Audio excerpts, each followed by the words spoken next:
I want you to raise your hand if you're always in a positive space, you're always feeling happy, you're always in a good mood, you're always looking at things positively and looking at the bright side. So if you're in that space, raise your hand. You'll see my hand's not up. Okay, Alex, awesome. That's fantastic. Anybody else wants to join Alex? That's really great. I congratulate you on that. So my hand's not up because I am not able to do that always. So let's ask a more realistic question. Raise your hand if you're most of the time are able to come from a positive point of view, you're able to kind of turn it around, and you're like, you can, you're able to sort of look at the silver lining. Awesome. That's most of us.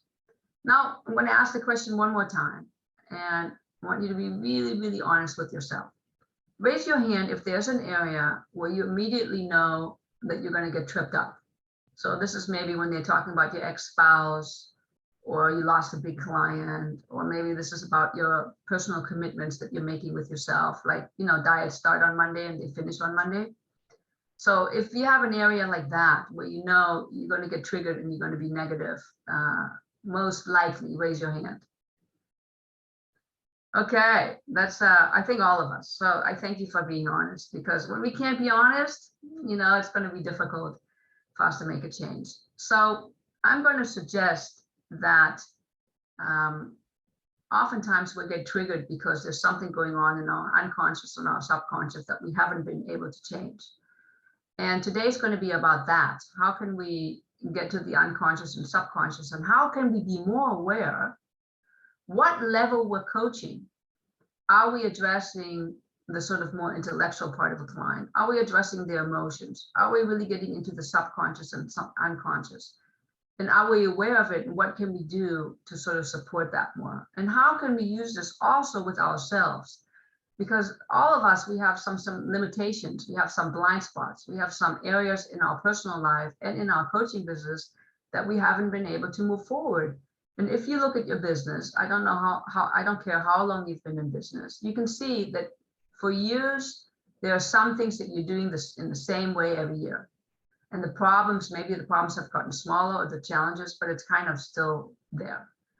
So today we're going to look at that. We're going to look at the different parts of the brain. We're going to take a look at how can we coach this in a different way, or what area am I actually addressing in my coaching, and what can I do with that myself. So I'm going to share my PowerPoint so that you can follow along.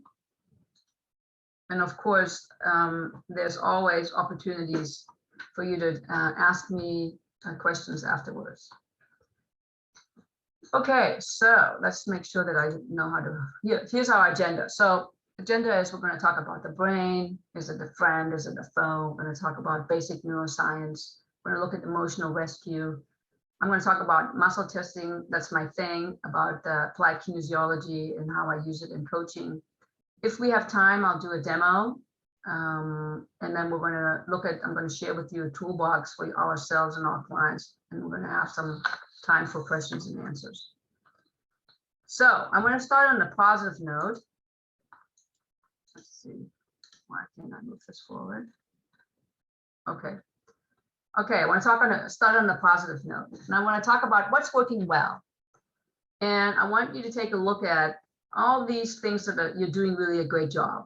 So I put some categories up for you, like working with clients. Maybe you're really getting a lot of CUs, or your marketing, or the way that you take care of yourself. Maybe your balance, your relationship with your family and personal relationships are working really well. Personal development. So just take a moment to write and think about, maybe if you have a piece of paper and a pencil, I encourage you to take some notes. What is going well for yourself in your personal life as well as your practice? So just jot it down, and if you want to put some of these things in the chat, go ahead, put it in the chat. You can also unmute yourself and just share it with us. This is definitely a presentation where I would like you to participate, so don't hold back. What is going well? This is the time to brag about yourself, which some of us are not so good at. So I can't see the chat, Christine, if there's anything that you want to share. Yes, Greg indicated his relationship with his spouse is going well. Fantastic. What else? Christine indicating coaching with students. Fabulous. Chuck, That's really steady client stream. awesome. Carolyn is saying getting new clients, my health, new grandchild, and family relationships. Woohoo! Yeah. Sharon loves her coaching clients. Lynn has good health habits, both physical and emotional. That's awesome. Dan is excited about exploration of future opportunities. And Nice. Mary Lee is health is good, daughter moving back to Pittsburgh, getting many new clients. Awesome. Great. All right. So you guessed it. It's coming. We're going to take it. What is not going so well? Here you go. You can see the slide. What's not working so well? For some of you, this is growing your practice. Maybe it's not going as fast, or it's not going the direction where you want it to go. Or some of us don't know how to ask for referrals, ask administrative tasks, keeping commitments, taking care of ourselves. You can read along here, relationships, making money. Some of us, we're not charging enough. For me, my reason would be, I don't speak Hebrew. So that's my excuse of why I don't go to Israeli companies. Well, I'm not Jewish, so they don't want me here. And, I can play that card. So take a moment to write down what is not going well, or not working as well as you would like it to be. And also take a moment to write it in the chat.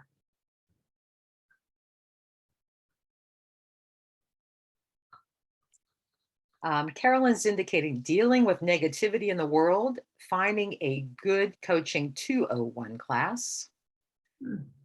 Chuck is making health a priority. Anne says administrative tasks. Greg says, I don't deal well with uncertainty, so COVID, etc. Chris indicates I am newly certified and pressing into building the practice, not so much not well as not enough, not yet. Joan, administrative tasks. Alex, I don't speak Hebrew and I am Jewish. Yes. Christine, healthy habits lost during COVID. Awesome. Okay, super. I thank you. So we're going to put you into rooms. And what I'd like you to do first is take a screenshot of this partner exercise that I want you to do. So I want you to talk about an area that's working in your life, and what skills are you using to keep your success going. And then I want you to talk about an area that's not working in your life, and what are you doing to keep the area from working well. And here comes the important question that we often don't like to ask. What are we not willing to say? And you each have about 3 minutes to answer the question. And I encourage you to sort of really stick to the roles of one of you is answering the questions and the other person is listening. So this is not so much a coaching exercise. It's more I am talking and I'm reflecting about these two areas, and the other person is listening to me and holding the space for me. So we'll give you a minute to do a screenshot. I will also see if I can post those questions in the chat, in the rooms. I think I can. And Christine, are you putting us into rooms? I am, Barbara, and I can't get you out of one. So if you could just exit, that's fine. Most rooms are 2, but there's a couple that are going to be 3 as well. Have fun. Hold on.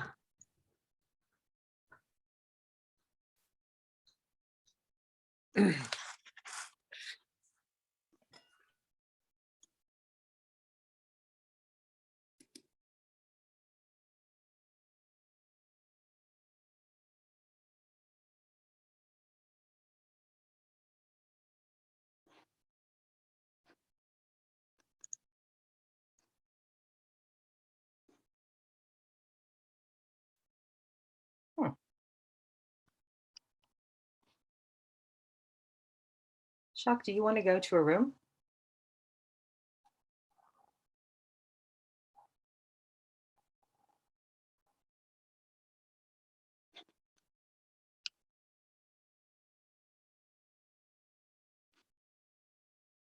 Okay.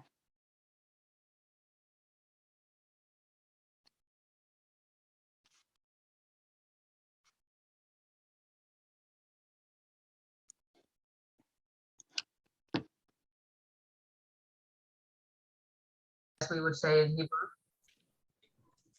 but you're back. Okay, so hopefully you were able in just a short period of time sort of go to a little bit of a deeper level. Where I want to go next is I really want to talk about that deeper level. So sometimes we know why we're not doing things, and we are clear about maybe the goal's too big or there's some fear that we're experiencing, but sometimes we have no clue, really don't know. And this is where I want to go next. I want to explore the unconscious part of the brain, because I'm making this assertion that when we are not moving forward, even though we're seem to be doing all the right things or we're being in the right way, that there's something on the deeper level that's holding us back. So I'm going to talk a little bit about the brain. And I love this little lecturette. It's a very simplified version of neuroscience, but for me, I need to keep it simple so that I can remember it. And so here we have a picture of a brain, and you can see that there's three major parts. And I know that there are some subparts, but for the presentation, for what we need to know as coaches, we really just need to know that there are three major parts. And also the thing that you need to know is that the brain controls everything that we do. Everything that we do, think, feel, behave, have, don't have, why I put the shirt on, why I'm talking to you, why I fell in love, why I'm getting divorced, why I'm having clients, why I'm marketing myself, not marketing myself. Everything is connected with the brain. Muscle movement, breathing, we cannot not be with the brain. So we have these three parts, right? And the first part is the neocortex. The neocortex is what's the only part of the brain that's conscious, meaning it's the only part of the brain that I can control. So everything in the neocortex is about language, about analytics. It's you're listening with your neocortex. My neocortex is working really hard to articulate and to talk to you. So, and supposedly we can control what comes out of our mouth. We can change our thoughts when we practice, which is often why mindfulness is becoming more and more popular, because it's a way to also deal with other parts, but for sure to deal with the neocortex. So, and everything that happens in the brain is a biochemical chain reaction. And it's not because of some sort of romantic notion of something, it's really just biochemical. The next part of the brain is the limbic on the right. You see, I have this lady there crying, just to show that this is all about the emotions, and the emotions are right below the consciousness, which means they are not voluntary. They are also a biochemical chain reaction. So if I slap you, you're going to have an automatic response. If I kiss you, you're going to have an automatic response. And one of the reasons why we are so positive and encouraging with our babies, and I see this every day, is because we are really wanting to support them and get them into learning and growing in a positive way. So the limbic is all about emotions, and the positive emotions are, of course, welcome.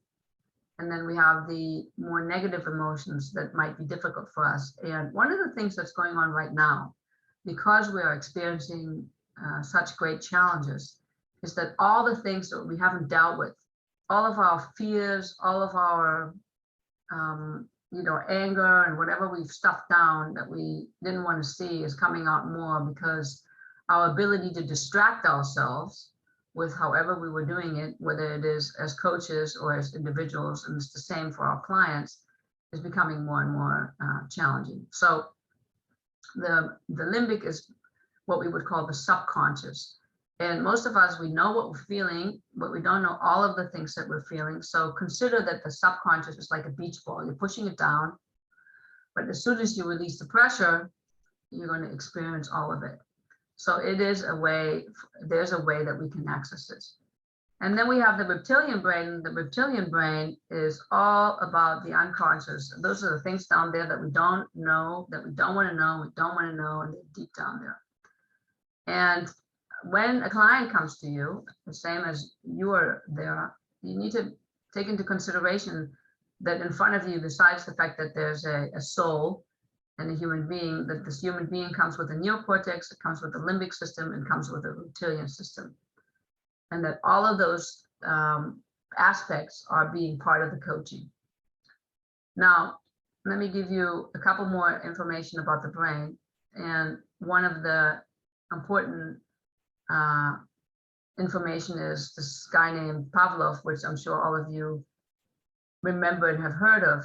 And what did he do? He had this experiment with the dogs and quickly realized that it was possible to condition the dog. You know, he would ring the bell, would give the dogs food, and the dogs would salivate, and eventually he would just ring the bell and the dogs would salivate. Now, the part of the experiment that they don't talk about is that eventually in the healthy dog, the conditioned response would go away. And then the dogs that were somehow abused, they couldn't uncondition themselves. It would stay. So if you think about it as a human being, and you can define trauma as however you would like to, is that most of us have experienced some kind of trauma. That means we have some unconditioned response inside of us that will then impact our ability to coach. And the same is true, of course, for our clients that come to us. And it doesn't mean that you can't be working with a CEO and the CEO is highly effective and he or she is really moving herself forward and an incredible leader. But then there will be maybe that little bit of the diamond that's going to be hard to polish for some reason, and they don't really understand of why they're, maybe have performance anxiety or why they can't do certain things or move themselves forward. Okay, some of you have heard about this, maybe all of you. There's this thing called the caveman syndromes, and it really comes from the time that we were in the cave and it was difficult and dangerous to go out. And instead of wanting to go get killed because we needed to get food and hunt and be with the lion, the caveman would stay in the cave and say, no, I'm going to have my moldy little berries and I'm going to chew on my bark and on my leaf, and rather stay hungry than take a chance and go out there. So we're 2 times more likely to hold on to what we have than to let go and get something new. And so this is called loss aversion. And so for some of your clients, this is going to be more pronounced, and they're going to be, maybe they have it 2 or 3 times. For some other clients, not so much. But as coaches, it's important for us to understand this, and that we can have be empathetic and give them tools, and maybe even explain this to them. And so that there is a intellectual way to look at this and say, I'm just like everybody else. This is part of the human condition that we have. And it comes back from the way that our brain was created, for a long time ago. So for me, it definitely helped me and made me feel better, because it's like, yes, of course, it makes sense that I sometimes don't want to let go of my Weevilly peanuts just because, it seems scary to go out there. And maybe I need to be coaching around what can I do to make it less scary to go out and let go. Last but not least, there's 2 more things I want to talk about. This is an amazing book. It's on the older side, but I really highly recommend it. So Candace Pert, she was the former chief brain chemistry section of the NIH. She's really the one that discovered the limbic brain, the emotional brain, and found out that this limbic brain is all over the body. It's not just in one particular area, because oftentimes when we talk about the emotions, we put our hands right here, but it's everywhere, and it's was thought before that it was only above the blood-brain barrier. And now they realize that this emotional brain could be in your toe. And then it is experienced everywhere, because what's going on is that the emotions are neuropeptides attaching to these receptors. So imagine that these receptor cells, and then they're stimulating electrical charge on the neurons, and then you have an emotion. And in many cases, it's kind of like a repetitious experience that you have, and you can kind of imagine that there's this record and with a needle, and the needle is stuck on some certain song or part of the song, and it's this experience is always over and over the same. Last but not least, we want to look at the sort of other three elements of the brain. And this is important as we're thinking about what's happening and what are we doing right now. So let's say it's the first time that I'm on a Zoom presentation, and I've never done this before. I will go into the past and I will look at some comparable situation. And if the comparable situation was good or neutral, I will be able to do this with no problem. But if it was somehow not so good or something negative happened, then I'm going to have trouble with this situation, because my brain will always go to the past and see what happens. Was it safe? Was it safe? So most of the time, what we're looking at is, are we safe? So when a new client comes to you, even though they may appear that everything's fine, in the background, what the reptilian brain is doing, it's always saying, am I safe? Am I safe? Am I safe? Am I safe? So this is why people have a cigarette in their hand. This is why when they go to a cocktail party, they want to have a drink in their hand or something to eat. This is why we serve food at many functions where there are new people, because it helps the reptilian brain saying, yes, you're safe. It's okay. You're going to survive. At least you're not going to starve of hunger. So let me just show this one more graphic, because for me, this was really amazing and eye-opening when I saw this. And you can see that 88% of our brain, and some people actually say that it's more, is made up of the subconscious level, the limbic, and the unconscious level. So, and only 12% is the conscious level. So just imagine of the impact that your coaching can have if you can somehow get into the deeper levels. And we're going to talk about that next. How do we go into the deeper level? Okay, so we're going to put you into another partner exercise. And what I want you to do is, first of all, take a screenshot of those questions so that you have it. I will also post it into the rooms.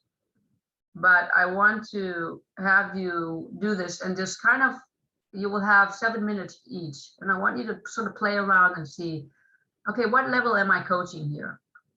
Where am I usually coaching, and what could I do in order to get to a deeper level? What would I do? How can I do it? And sort of just play around with it and just kind of be flexible. And the questions are here to guide you and support you.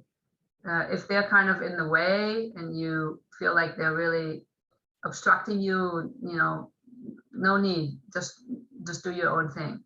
So, but let me just give you an example of how this would work. And I'll answer the question. So describe a recent situation in which you got upset. What happened? Be brief.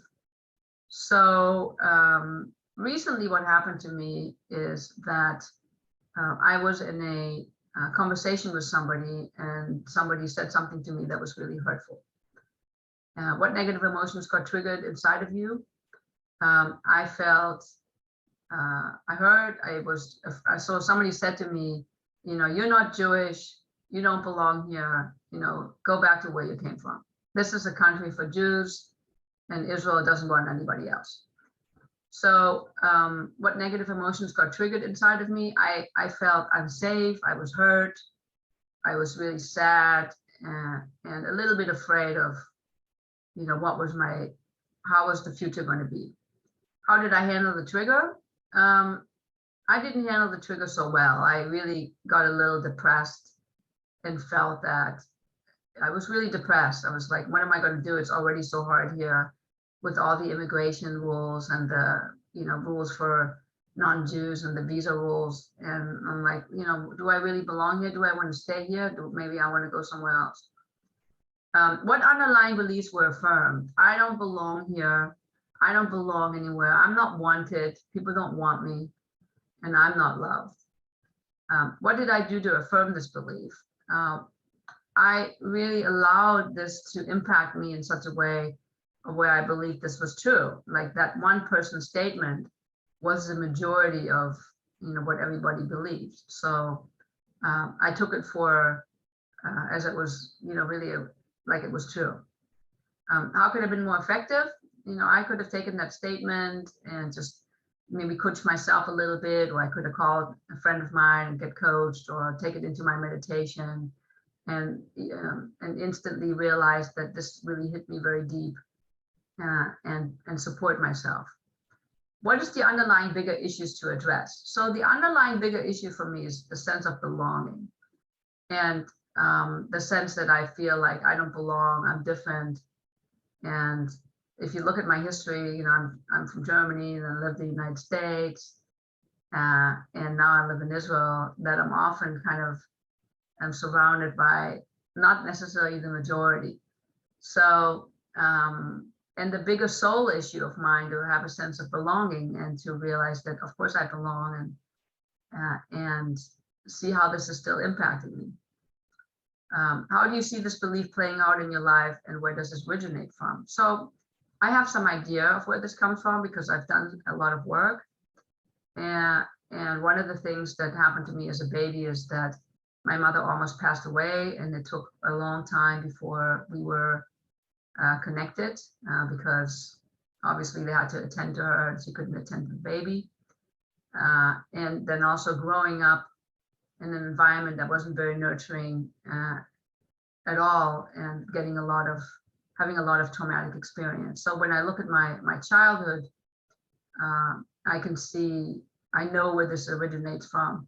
But then I say to myself, you know, you've done a lot of work on yourself, so it's an opportunity to go deeper. So these are some questions for you to use. Does anybody have any questions before we get going?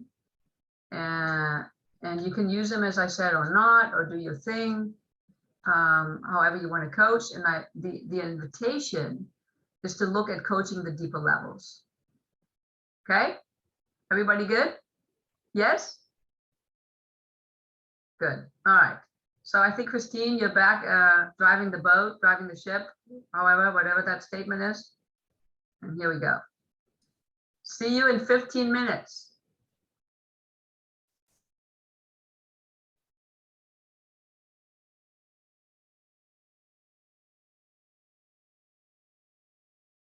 Chuck, you need to click on the button there somewhere down there where it says join the room. Same with you, Carolyn. There's definitely buttons. There's buttons on everybody's computer. So sometimes there's those 3 dots.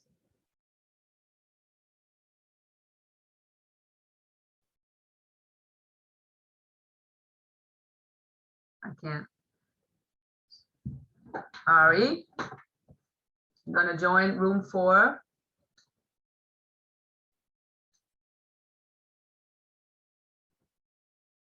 Okay. Carolyn and Christine. So when you open up your screen all the way, you see that there is a way to join a room.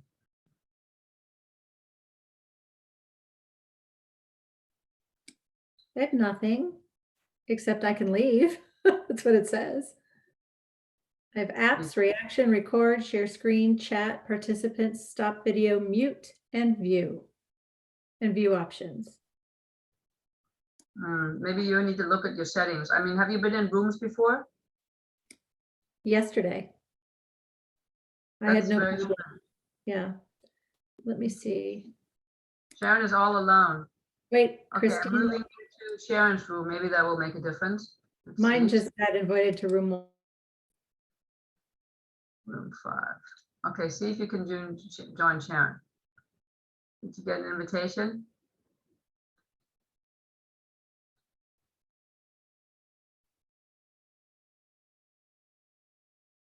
You're frozen.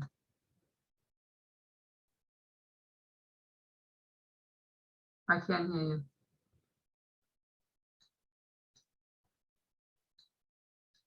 Okay, I'm gonna sit Joan. How about now? Can you hear me? Yeah, I can hear you. I'm Okay. moving Joan to be with Sharon. Right here.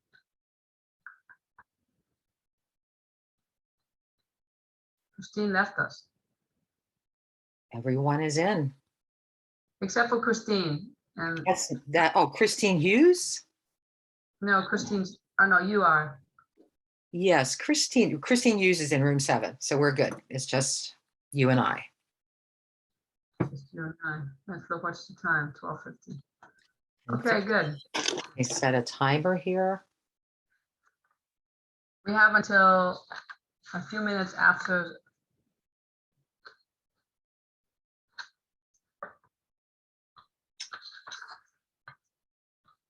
Yeah, this will be great. This will take us to almost 1:15. 1 o'clock. Great. How are we doing? I think I love the topic. It's people are just invigorated by your discussion. It's not typical of what we hear in many coaching presentations. It's learning. It's very academic. It's wonderful. So thank you.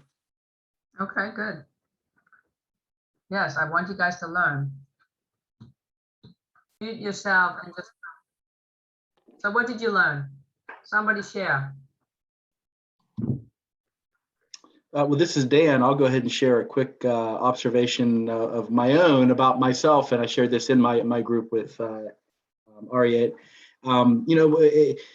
It's always fascinating to me, trying to see things from both sides of the fence, that when you have these questions that drive a thought process, I think how often, clients and myself, when I'm a client, how skeptical we might be about, well, what am I really going to get out of that? But I will tell you that the conversations that Ariette and I had were phenomenal. They got pretty deep, and I think they were both insightful for both of us. So trusting the process and questions that can drive that, to me, my takeaway was it really does work. So thank you for those thought-provoking questions.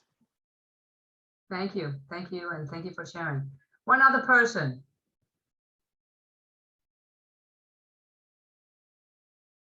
Oh, come on, you're coaches. I know you know how to talk. Don't be shy. Who else?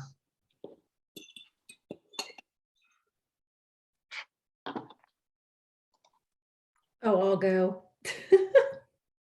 Thank you, Carolyn. Yes.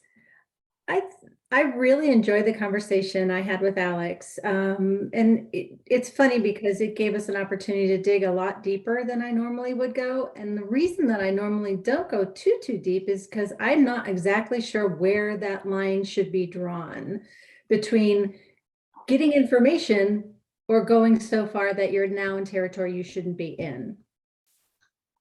That's what came up for me. Okay, great. That's awesome. That's a great observation. Thank you. Chris, did you have your hand up, or are you messing with your camera? You're messing with your camera or something.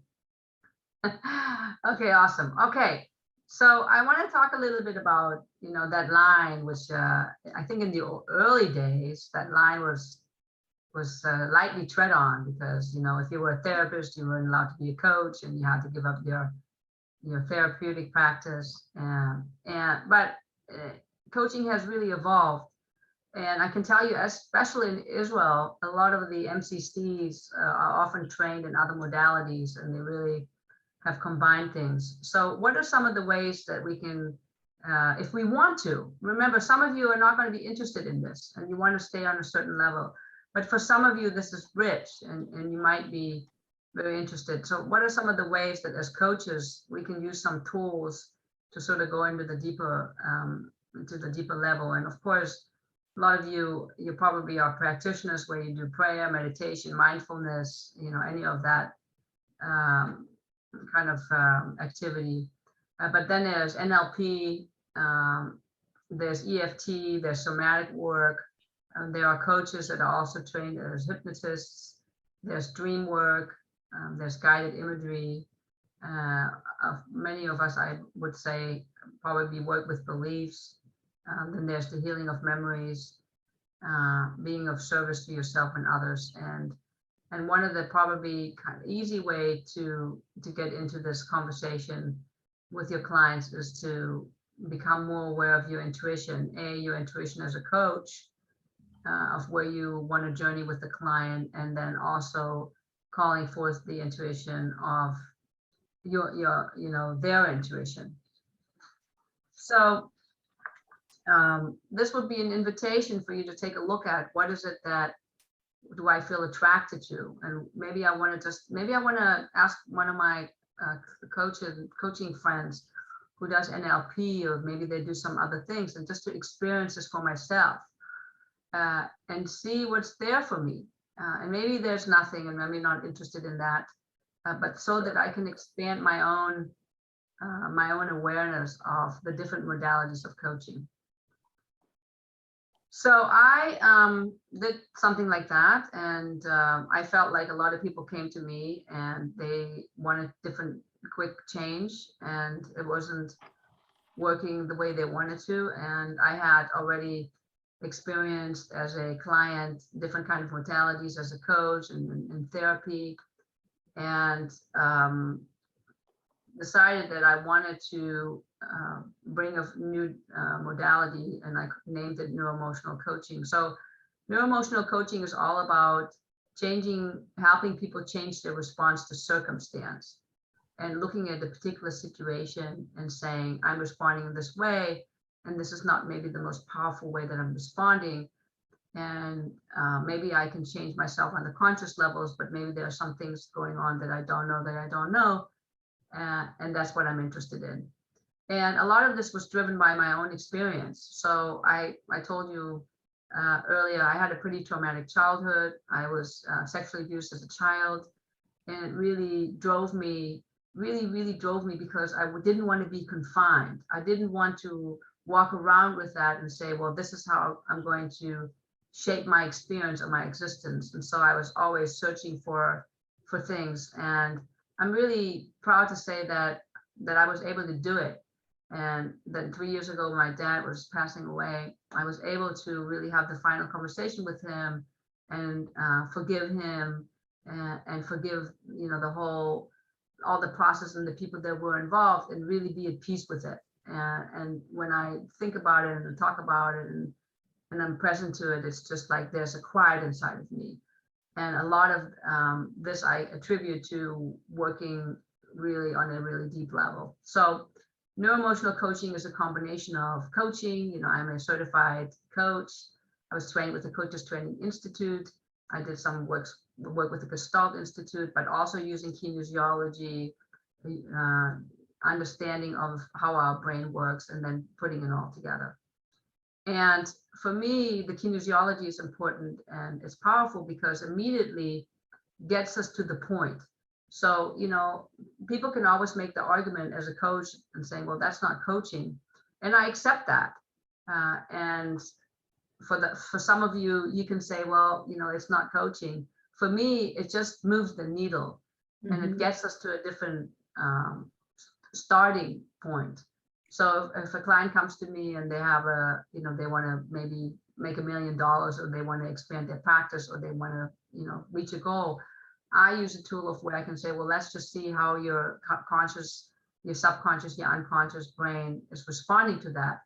And it's not that they need this, it's just is a tool that's available to them. So I don't know how many of you are familiar with muscle testing. The way I use muscle testing is a 2,000-year-old technique. It comes to us from the Far East, and it's been around really for a long time over there. But I use it in a way that uses the muscle response. So meaning that if a muscle is responding strong to us, it means that the reality of the statement or what you're thinking about is in line with your reality. And if the muscle is weak, that reality is not in line with who you are and what your reality is. And it's a little bit like an oil gauge, an oil gauge in the car just kind of measures certain things like a temperature, or a thermometer. So it's not about overpowering somebody. It's not about, it's a cooperative test. So I need your cooperation, I need your trust in order to do it. And I used to do this in my office, and some of you, you've done this with me, so you know how this works. And then COVID came, and actually even before then, it was like, how am I going to do this? I'm in Israel. How am I going to do this while people are all over? And I want to talk a little bit about that. So I do muscle testing now via Zoom, and the way it works is that I become aware even more so of the laws of the universe. So if you know about the laws of the universe, then you know that there are some laws that we accept, and that there are some laws maybe that we have a harder time accepting. So one of the laws of the universe that we all accept is the law of gravity, right? As a matter of fact, some of us, we wish that gravity didn't exist, because as we're getting older, we can certainly feel the gravity. It's harder to stand up straight, and certain body parts become a little bit more saggy, and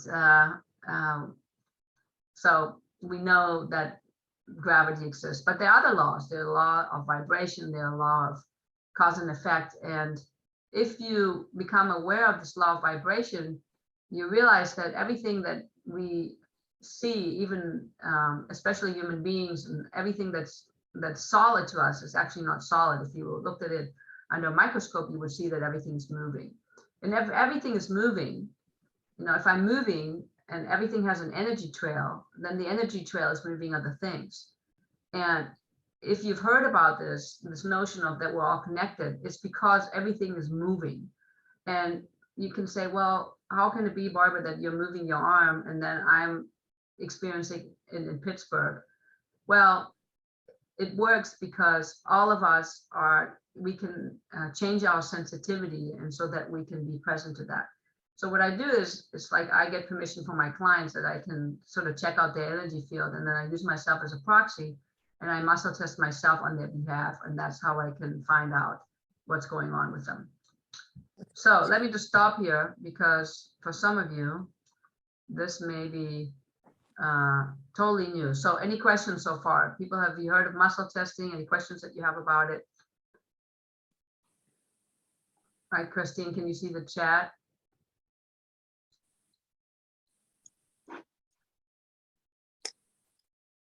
No questions.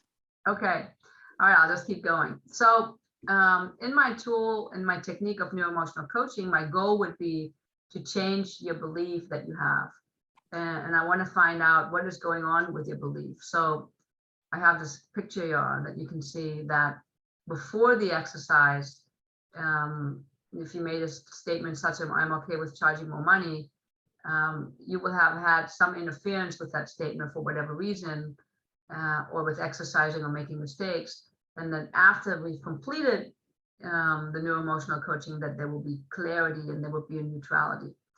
And in my experience, what I'm sorry to interrupt. There is a question that came in. Okay. Sharon is asking if you can do a demo of muscle testing on Zoom. Yes, I can. Okay, so Sharon, you want to volunteer?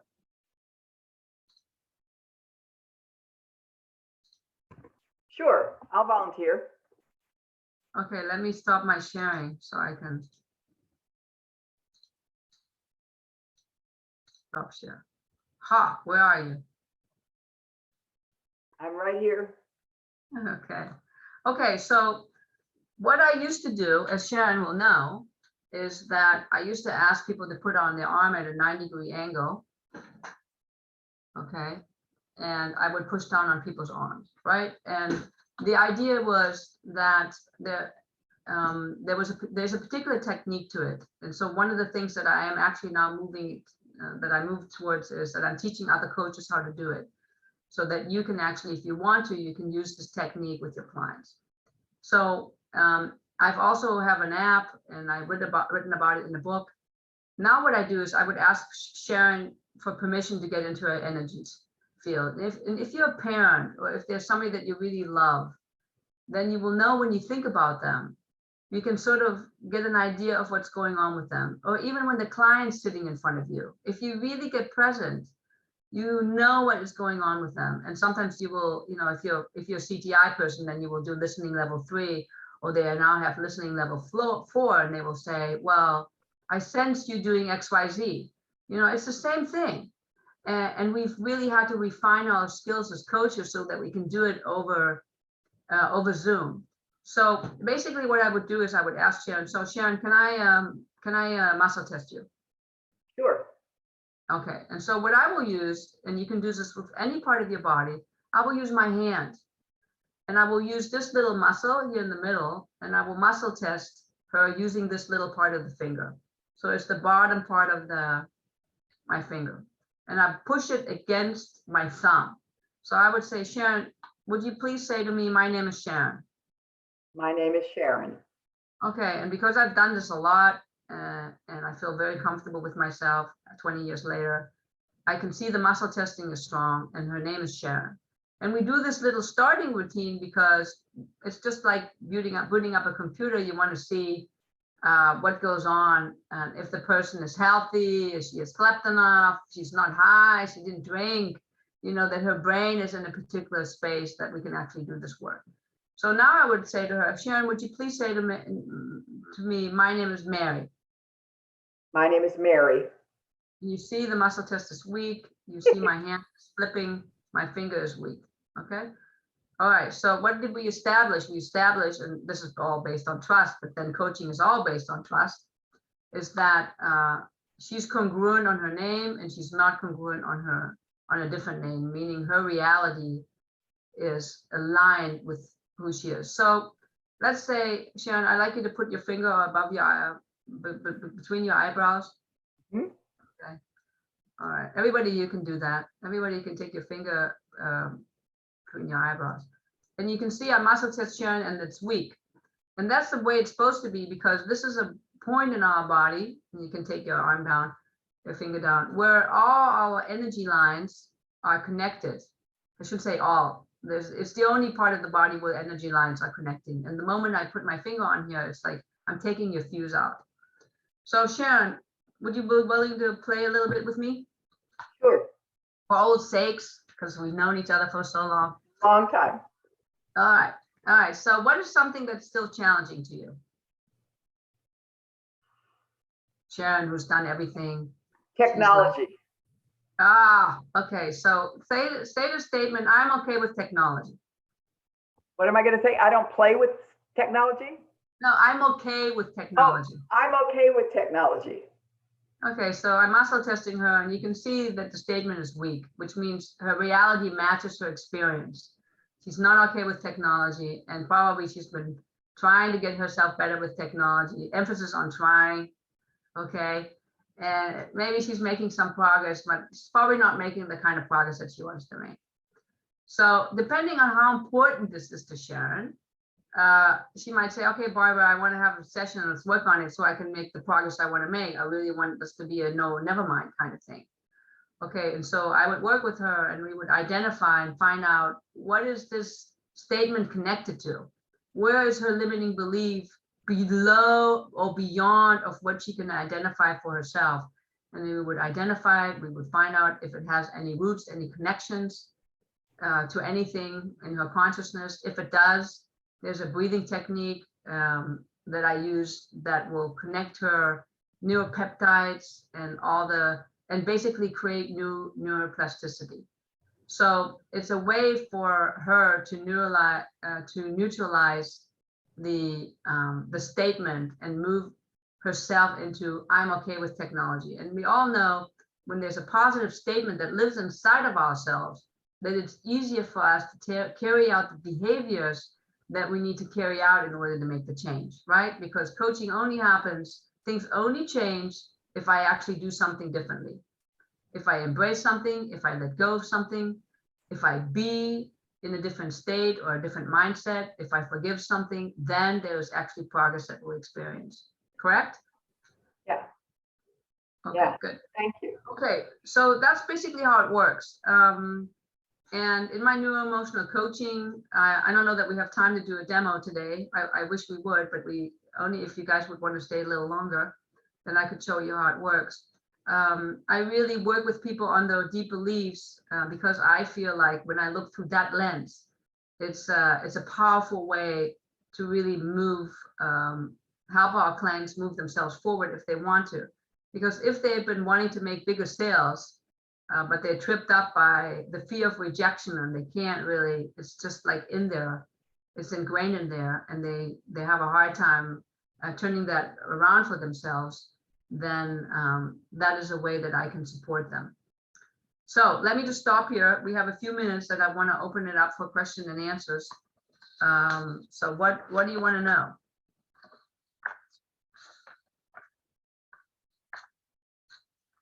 Are you breathing? Are you with me? Do you think this is insane or this is awesome or anything in between? Any comment is good. Where can we learn more about this technique? Because I'm not familiar with it at all. Yeah, so you can go on my YouTube channel. There's a couple of sessions that I did, one with Bill Flanagan, believe it or not, years ago. But there are some longer sessions on there. So you can find it under Barbara Schwark, and you can watch it. You can see how it works. And I'm really, I did a few classes with coaches where I train coaches how to do it. This is most of what I do now, even with, I coach executives from all over the world, really all over. And within session number 2 or 3, we move into neuroemotional coaching because they really are interested in getting rid of their imposter syndrome, or they're interested in whatever it is like that's bugging them on the inside, or they want to have more work-life balance, or or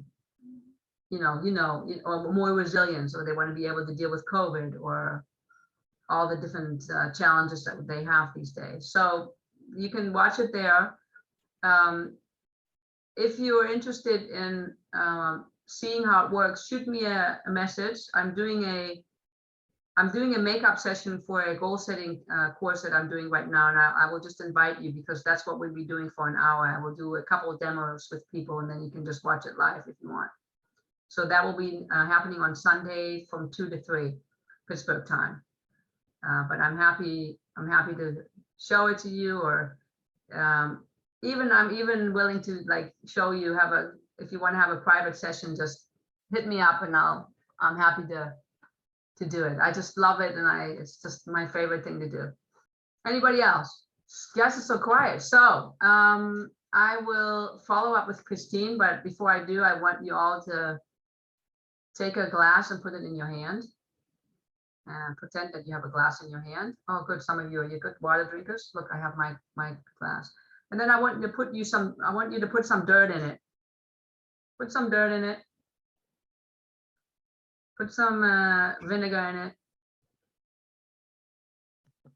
Put some client just told you that you suck. You're a really terrible coach. And your mother called you and told you, you never call me, it's like you're a bad child. And it was raining and somebody ran over your dog. Well, that's a bad one, Barbara. Okay, now swirl it around. Anybody would like to have a sip? All right, that was all made up. You see how quickly it goes. We make up stuff all the time. We are meaning-making machines. We are, and so are our clients. I wish you all an incredibly successful 2022. I'm here to serve you. I am teaching a muscle testing class. If you want any information, sign up for the newsletter, whatever. I'm here for you. I am interested in all changing the world through coaching. So thank you very much. And namaste.